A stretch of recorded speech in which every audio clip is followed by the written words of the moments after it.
네, 안녕하십니까. 방금 소개받은 김세연입니다. 저는 2020년까지 국회에 있었었고요. 그때 20대 국회에서 만들었던 어젠다 2050이라는 의원연구 단체를 지금 사단법인으로 전환해서 활동을 하고 있고요. 이번에 92주년을 맞는 그 기념 포럼에서 저한테 발제를 맡기신 이유를 생각을 해봤습니다. 일단 신동아에서 올해 제7회 포럼을 맞아서 작년에 했던 제목에서 K라는 이름을 붙여서 사회적 가치, ESG 이런 제목을 선정하셨더라고요.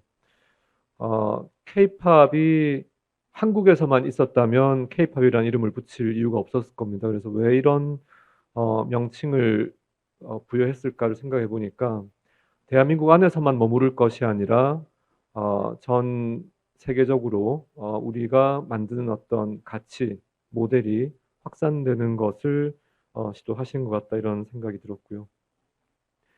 어, 따라서 오늘 말씀드려볼 내용의 제목을 어, 단지 한 국가 단위가 아니라 우리 인류 전체 또는 지구 전체의 지속 가능성을 담보할 수 있는 관점, 다른 시각 이것을 생각해 보고자 하는 계기로 생각하고 준비를 했습니다. 이런 목차로 말씀을 드려보겠습니다. 먼저 인류의 지속 가능성이 위협받고 있습니다. 앞서 축사에서도 유호정 의원님께서 기후 위기가 이제 소수 전문가가 아니라 전 국민, 전 세계인들의 공통 관심사가 되었다고 말씀하셨는데요. 문제는 그 돈룩겁이라는 그 혜성이 지구에 떨어지는 그 위기 속에서 어떻게 행동하는지 풍자한 영화가 생각이 나는데요. 이것이 그 혜성이 떨어지기까지 6개월의 시간이 아니라 불과 수십 년 한 인간의 수명으로 보자면 길게 느껴질 수 있지만은 지구의 역사로 보자면 아주 짧은 찰나에 해당하는 이 순간에 우리가 행동할 수 있는 시기를 거의 놓쳐가는 것이 아닌가 하는 그런 안타까운 생각이 듭니다. 어, 발등에 떨어지지 않은 불을 앞으로도 떨어지지 않을 거라고 생각하고 행동하지 않았기 때문에 2015년 파리 기후 변화 협정에서 어, 그 세계 각국이 합의했던 내용도 지금 지키기 어려울 것이 거의 명확해지고 있고요. 이런 이미 우리가 어떤 사건의 발생을 인식한 시점부터 행동을 옮기기까지 너무 시간이 오래 걸린다. 그리고 골든타임을 놓친다는 문제가 있습니다. 그런 그 인식에서 일론 머스크 같은 사람은 이제 지구에서 살기 어려운 환경이 되었을 때 화성으로 이주를 할 준비를 하자 이런 주장을 하고 실제 사업으로 행동을 옮기고 있는데요. 조금 다르게 보자면 그 화성에 가는 것보다 지구에서 우리가 생존 방안을 찾는 것이 훨씬 더 현실적일 수 있다는 생각이 듭니다. 돔 시티를 지었는데 조금의 이런 틈새가 생기면은 이 질식사 할 수 있는 다른 행성에 이 테라포밍이 안 되어서 이 그 호흡 자체가 곤란할 수 있는 환경보다는 그래도 지구에서 어떻게든 우리가 방법을 찾아보면 좋겠다 이런 생각이 들었고요.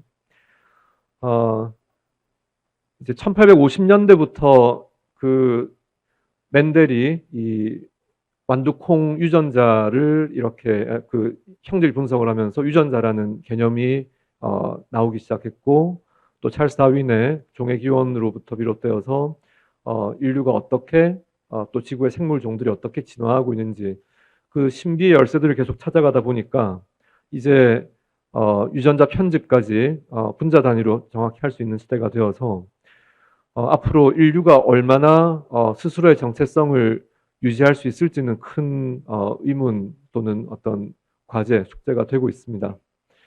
이런 어, 우리가 스스로 만들어낸 새로운 기술들이 우리 스스로의 정체성을 변화시키고 또 우리가 사용했던 에너지 사용 방법 때문에 지구가 급격히 환경이 악화되고 있는 이런 시점에서 언제까지 인류가 지금 형태로 살아갈 수 있을지는 큰 미지수로 이미 나와버린 것 같습니다.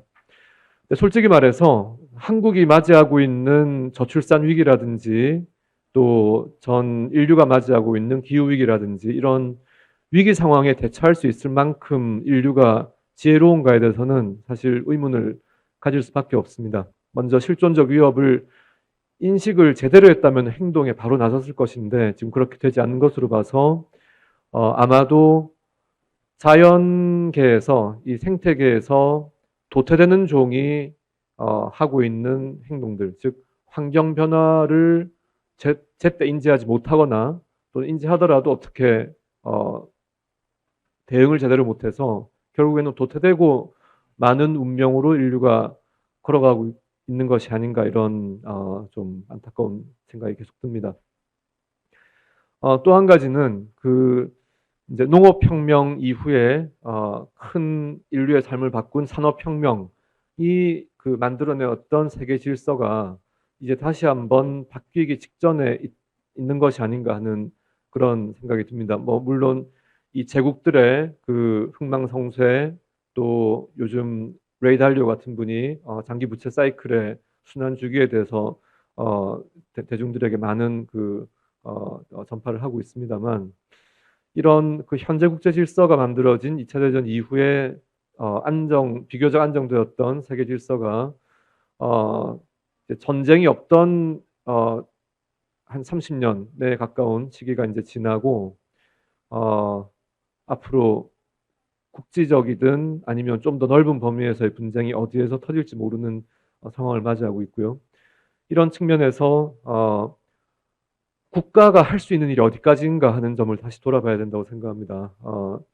2차 대전 이후에 그 어떤 표준화되었다고 할 수 있는 국가의 역할 모델, 즉 현대복지국가가 언제까지 지속될 수 있을 것인지 지금처럼 재정 위기를 극복하기 위해서 또는 금융 위기를 극복하기 위해서 계속 통화량을 이제 늘려온 것이 반복되었는데 아마도 국가의 기능, 역할을 재조정하는 시기가 원해서가 아니라 어쩔 수 없이 그런 상황을 맞이하게 될 것이라고 보고요. 그래서 좀 더 다음 시대 국가에 필요한 역할은 이런 재난 수습, 이런 그 자연재해나 질병은 이게 어떤 인간이 통제하기 어렵지만은 적어도 어떤 커다란 재해가 발생한 직후에 국민들이 고통을 빠른 시간 안에 덜 수 있는 그런 수습 역량이 국가의 핵심적인 이 기능으로 좀 자리 잡아야 되지 않을까 이런 생각을 하고 있습니다.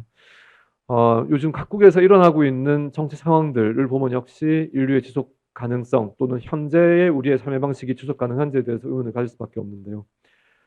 여러 나라에서 이런 알고리즘에 의한 여론의 파편화, 분절화가 훨씬 더 심화되어 가면서 제대로 된 그 사회 통합이 될 수 있는 공론의 장은 점점 약해지고 이런 한 시대, 그러니까 하나의 기술혁명이 마무리되어가는 이 시점에 있어서 성장이 정체되면서 나타나는 분배의 악화로 인한 여러 가지 그 사회경제적인 요인으로 인한 사회 불안정에서 정치 불안정으로 이어지는 이런 반복적인 현상들이 나타나고 있습니다.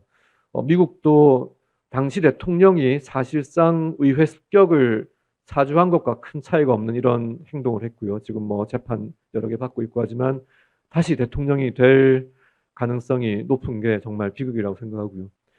우리나라도 이 어떤 정치의 통합 기능이 약화되면서 그래도 정치적 중립성을 유지해왔던 여러 기관들이 지금 저는 훼손 파괴되는 과정에 있다고 생각합니다. 그래서 대한민국의 헌정 질서도 지속 가능성이 지금 도전받고 이제 있는 그런 상황이라고 생각을 합니다.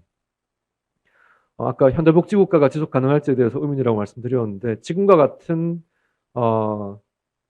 부채 규모, 그러니까 우리는 아직 100% GDP 대비 100% 넘지 않았지만은 아마 뭐 10년, 20년 내로 그 상황이 닥칠 것 같고요. 그 정부 재정에서 이자 비용으로 지출해야 되는 비중이 그 이제 뭐 제일 세계적으로 정부 부채 비중이 높은 일본의 경우에 이자율이 0.8%일 때 그 총 예산 중에 금리로 지불해야 되는, 그러니까 국채에 대한 이자 지불 비중이 8%라고 합니다. 이게 뭐 다른 나라들도 각각 차이는 있지만은 이제 고금리가 그러니까 2% 물가 목표를 달성하는 그 페드의 이런 정책 목표가 사실상 이제 포기되고 있는 그런 상황으로 접어든 것 같고요.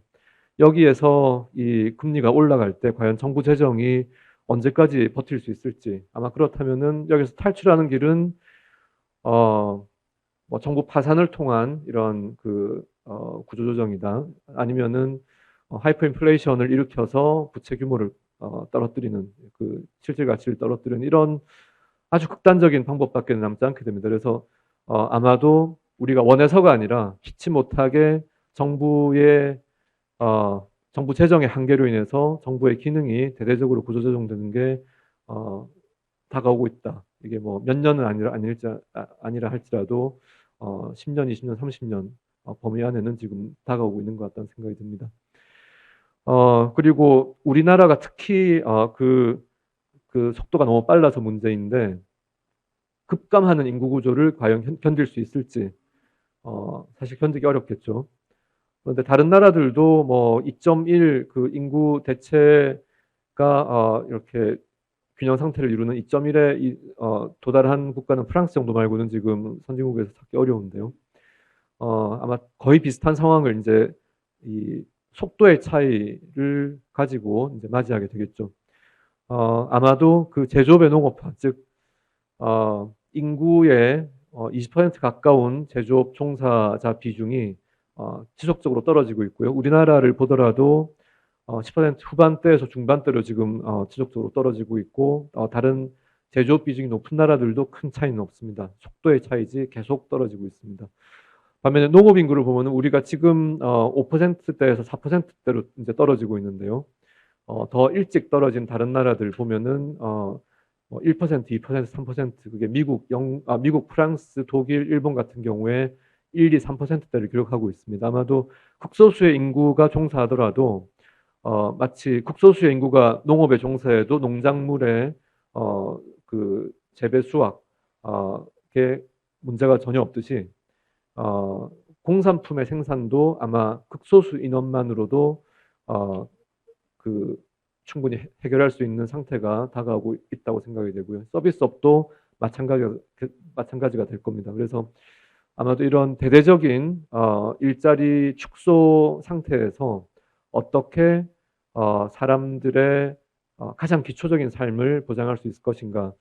기본소득이라는 용어가 지난 대선을 거치면서 사실상 정치에 너무 오염이 돼버려서 이제 당분간 쓰기 어려운 상황이 되었다고 생각하는데, 적어도 표현은 바뀌더라도 뭐 서울시에서 안심소득 지금 실시하고 있지만은 다른 표현이 들어오더라도 그런 고용과 소득의 연결고리가 끊기는 이런 상황에 대비를 해야 된다고 봅니다. 그러면 이제 새 시대를 맞이하는 준비를 어떻게 할 것인가, 이런 전환기 과도기를 슬기롭게 넘겨야 할 텐데, 실은 연금 문제가 발목을 크게 붙잡을 겁니다. 아마 연금이 그 1,900조 원 가까운 연금 그 적립액 최대 시점에서 15년 정도 걸리면은 완전 고갈될 것으로 국민연금의 경우에 그렇게 보고 있고, 다른 공적연금들, 공무원연금, 사학연금, 군인연금 모두 다 지금 적자를 내기 시작한 지가 꽤 오래되죠. 사학연금은 조금 시간이 더 있습니다만, 그래서 이런 그 기술혁명 이후에 경제 구조가 바뀌고 이것이 사회 계층의 변화를 주고 이것이 정치 구조에 다시 영향을 미치는 이 반복되는 사이클, 마치 그 그러니까 토지 중심의 농경 시대에서 산업혁명이 됐을 때 이 권력 구조가 자연스럽게 바뀌고, 이제 이 지주인 귀족들에서 신흥 부르주아들, 신흥 상공 계급으로 주도권이 넘어오고, 이것이 다시 계속 바뀌어가고 있는 게 역사의 사이클이 반복될 때, 우리의 다음 사이클은 어떻게 모습이 그려질 것인가. 그걸 보자면은 아마 지금 그 2016년 다보스 포럼에서 4차 산업혁명이라는 용어를 이제 좀 보편화시킨 그 어떤 어떤 촉발시키는 계기가 되었습니다만, 그때 여러 가지 이제 기술혁명의 그런 이 단면 중에서 인공지능과 생명공학이 핵심적인 역할을 할 것이라고 했는데, 이 두 가지 기술을 중심으로 해서 어떤 개인들, 기업들이 이 혁명을 주도하고 그로 인해서 형성되는 생태계에서 어떤 어, 사람과 집단이 그 좀 더 혜택을 볼 것인지, 거기에서 일자리를 잃거나 이 입지가 약화되는 사람들은 어떻게 앞으로 삶을 영위할 수 있도록 풀어가야 할 것인지를 고민을 해야 될 것 같습니다. 그래서 어, 기술혁명이 경제를 바꾸고, 이제 이 경제가 바뀌면서 고용 구조가 바뀌고, 고용이 바뀌면은 아마도 이제 복지나 이런 다른 공적 구조의 방식들이 많이 바뀌어야 할 것이고요. 조세가 바뀌어야 할 것이고요. 왜냐하면은 소득세를 낼 수 있는 사람들의 수, 그리고 낼 수 있는 세원의 규모가 축소될 거니까, 그때 대체 세원으로 어떤 것을 어, 어, 마련해야 될 것인지, 그리고 그런 시대에 맞는 교육은 어떻게 바뀌어야 할 것인지, 이런 부분들이 집중적으로 논의돼야 된다고 생각합니다.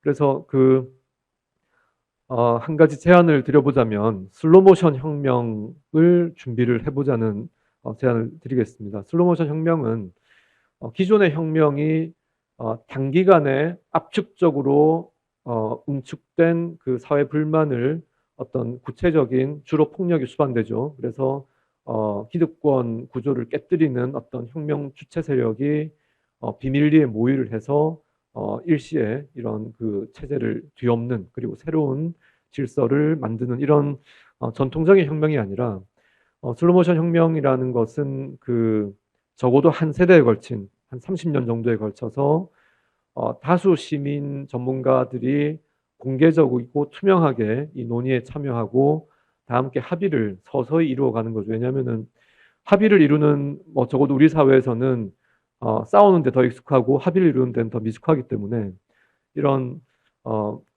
가령 새로운 시대에는 어떤 예를 들어서 국방의 체계는 어떻게 만들어야 될 것인지, 50만 대군이 더 이상 이제 60만 대군이 무너졌고, 이미 50만도 곧 무너질 거고요.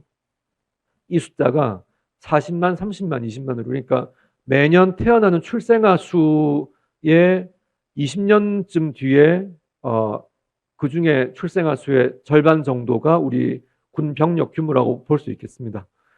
그러니까 이 상태로는 도저히 기존의 이제 보병 위주의 이런 방어 전략이라든지 이런 기존의 작전 개념들이 다 무력화될 것이기 때문에 시간이 얼마 남지 않았습니다. 이제 군의 작전 개념 바꾸는 것부터 교육은 어떻게 바뀔 것인지, 이제 사실 오늘 아침에 CNN에 뜬 그 오픈 AI 개발자 포럼에서 GPTS라는 이런 새로운 서비스를 출시를 했는데, 이것은 각 개인이 마련한 개인의 어떤 어법이나 화법이나 이런 스타일들을 다 반영하고, 또는 이 사람이 그동안 썼던 문장들이나 이거를 넣으면은 마치 그 사람처럼 맞춤형으로 대화를 할 수 있게도 인격 부여가 되기도 하고, 또는 수학 과외 교사로 학생을 지도해 달라고 그러면은 거기에 특화되어서 이제 지도를 할 수 있는 이런 그러니까 그러니까 챗GPT가 나오면서 이제 인공지능이 이 피부에 닿기 시작한 게 불과 올해 초였는데, 1년이 지나지 않아서 이런 급격한 발전 속도를 이루고 있습니다. 그래서 이런 식의 이제 기계 문명으로 이행하는 과정에서 우리, 즉 인간, 생체 인간과 함께 살아갈 기계 인간들, 미케니컬 퍼슨, 반면에 우리는 이제 바이오닉 퍼슨이라고 할 수 있겠죠. 그래서 인간과 기계가 어떻게 공존할 것인지, 그리고 우리가 오만한 생각을 가지고 있다면, 즉 자연을 지배해도 좋다, 즉 동물을 학대해도 좋고, 어떤 식의 환경 파괴를 해도 괜찮고, 이런 식의 관념을 가진 상태에서 지구 지배종의 지위에서 쫓겨나게 될 때는 아주 비참한 종말을 맞이할 수가 있기 때문에, 지금부터라도 인간이 자연과 어떻게 공존할 것인지, 인간이 기계와 어떻게 공존할 것인지에 대한 새로운 패러다임을 만드는 것을 대한민국에서 새롭게 다음 시대를 준비한, 왜냐하면 우리는 가만히 있어도 인구 급감 때문에 세계에서 제일 먼저 자연 소멸하는 국가가 될 운명에 처해 있기 때문에, 지금 저출산 문제를 극복하자고 출산율을 늘리자 하는 것은 되게 허망한 시도가 될 가능성이 높다고 생각합니다. 그렇다면은 다음 시대를 준비하는, 즉 트랜스휴머니즘으로 갈 수 있도록 새로운 시대의 선도국가가 되는 것을 우리의 국가적 비전으로 설정해 보자는 제안을 드리고자 합니다.